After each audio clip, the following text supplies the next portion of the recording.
हमारी भाषा में उला लेना बोला जाता है। तो उस समय नमक नहीं देना है। अगर हम बन के तैयार है ना। तो हेलो दोस्तों, गुड मॉर्निंग। और बारिश के मौसम के आते ही देखिए कितने तरह के मशरूम बाजार में आप सबों को मिलने लगते हैं, है ना। और उन्हीं मशरूमों में से है एक गोल मशरूम, जिसे कि पुटका, रुगड़ा, ना जाने और किन किन नामों से हमारे झारखंड में जाने जाते हैं। तो चलिए आप लोग बने रहिए। इस मशरूम को साफ़ सफाई में अच्छी तरह से कर ली हूँ। और साफ़ सफाई करने के बाद उसे आपकी जैसी इच्छा हो उस तरीके से आप उसे काट लें। और मैं आज कुछ नए तरीके से इसे आप सबों को बनाने के लिए बतलाऊंगी, जिसे कि हमारी भाषा में इसे उलाना कहा जाता है ना। और ये मसाला मैं कुछ इस तरीके से मिला ली हूँ जो आप सबों को दिखाई पड़ रहा है, और पीस करके मैं तैयार कर ली हूँ। और इसे बिना तेल का देखिए मैं कढ़ाई में पहले इसे भून लूँगी, जिसे कि मैं बतलाई उलाना कहा जाता है। तो बने रहिए आप लोग। थोड़ा मैं जीरा दे दी हूँ, और ये तेजपत्ता, प्याज,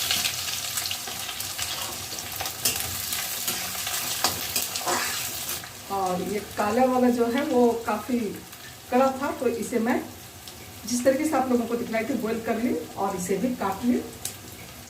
मैं रेसिपी तो बनाऊंगी, लेकिन सारा वीडियो वॉइस ओवर करना पड़ेगा, जिस तरीके से बैकग्राउंड से गाने की आवाज़ आ रही है, ठीक है। और कढ़ाई में बिना तेल का मैं रुगड़ा को डाल दी हूँ, और इसे अभी मैं तब तक भूनूंगी जब तक कि उसमें जो भी मॉइस्चर है वो सूख ना जाए। और ये मैं आप लोगों को बतलाने के लिए ऐसा कर रही हूँ। ऐसे करने से क्या है कि और 2 दिन तक आप फ्रिज में रख करके इसकी सब्जी आप बना सकते हैं, ठीक है ना।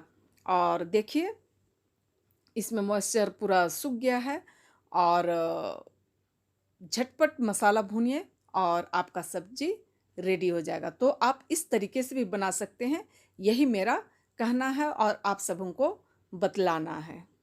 और मैं ये बात बता दूं, इसे जब हम उलाते हैं तो उस समय नमक नहीं देना है। अगर हम नमक देंगे तो उसमें पूरा पानी हो जाएगा, ठीक है ना। और ये 2 टमाटर मैं काटी हूँ, इसे पीस लेती हूँ। मैं जितना मसाला पीसी थी उसे तो नहीं दे रही हूँ, उसका आधा दे रही हूँ। और इसमें क्या बोलते हैं, अच्छे कलर आने के लिए शिमला मिर्च, हल्दी और मीट मसाला मिला करके अभी, क्योंकि प्याज जो है वो भुन चुका है, तो इसमें अब मसालों को दे देंगे और तेल छोड़ने तक अच्छी तरह से इसे क्या करेंगे, पकाएंगे। साथ ही टमाटर जो पीसे हैं उसे भी दे देंगे,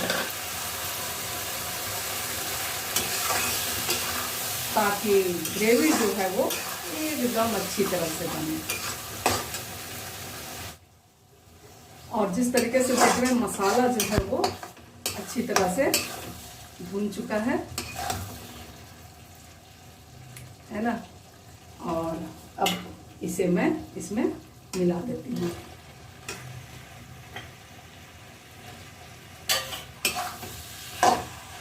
थोड़ी देर ऐसे भूनने के बाद आप ऐसे भी खा सकते हैं। थोड़ा पानी देने से क्या है कि वो नमक जो है उसके अंदर पड़ जाएगा, है ना।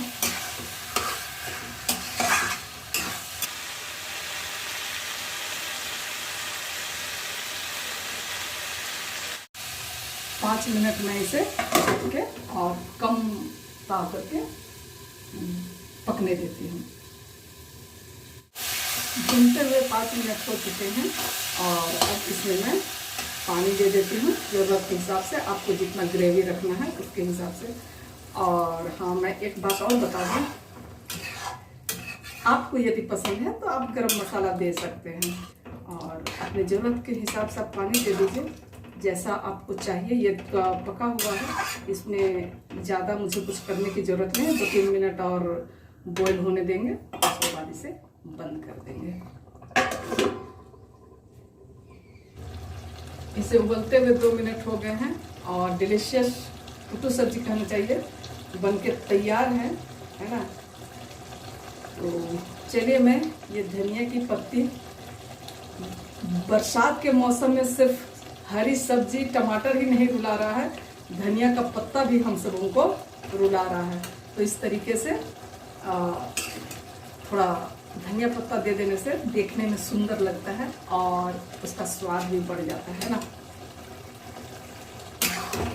चलिए अब साहब के साथ खाने पर मिलते हैं आप सबों के साथ, है ना। और इस तरह से हम लोग का ऐसे टेढ़ा कीजिए।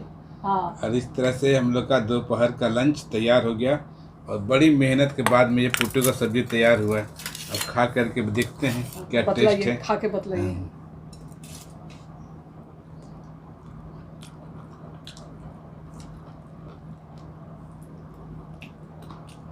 टेस्टी है ना? टेस्टी बना है। हाँ, वो जो मानी पुट्टू बोलते हैं ना, उसको जो बॉयल किए तो वो एकदम सॉफ्ट हो गया है। खाने का मतलब है ना कि आहारा बनाने में जितना मेहनत है ना, उससे कम में उससे ज़्यादा ही मेहनत हमको लगता है कि इसमें है, लेकिन खाने में उतना ही मज़ेदार भी लगता है। आप लोग भी बनाइए, खाइए, क्योंकि ये सालाना सब्जी है, मतलब कि साल में एक बार होता है। सीजनल सब्जी है, तो खाने में एक बार दो बार खाने में कोई हर्ज नहीं है, क्योंकि फिर उसके बाद वो सालों भर नहीं मिलता। चलिए, इसके साथ ही आज का ये छोटा सा ब्लॉग का अंत करते हैं। यदि आप लोगों को पसंद आया तो आप लोग उसे लाइक, शेयर और कमेंट कर दीजिएगा, और जो नए फ्रेंड्स हैं तो सब्सक्राइब जरूर से कर दें। फिर मिलेंगे किसी नई कहानी के साथ, किसी नई अंदाज के साथ। तब तक के लिए आप लोगों से मैं विदा लेती हूँ। मैं नहीं, हम दोनों विदा लेते हैं। Bye bye.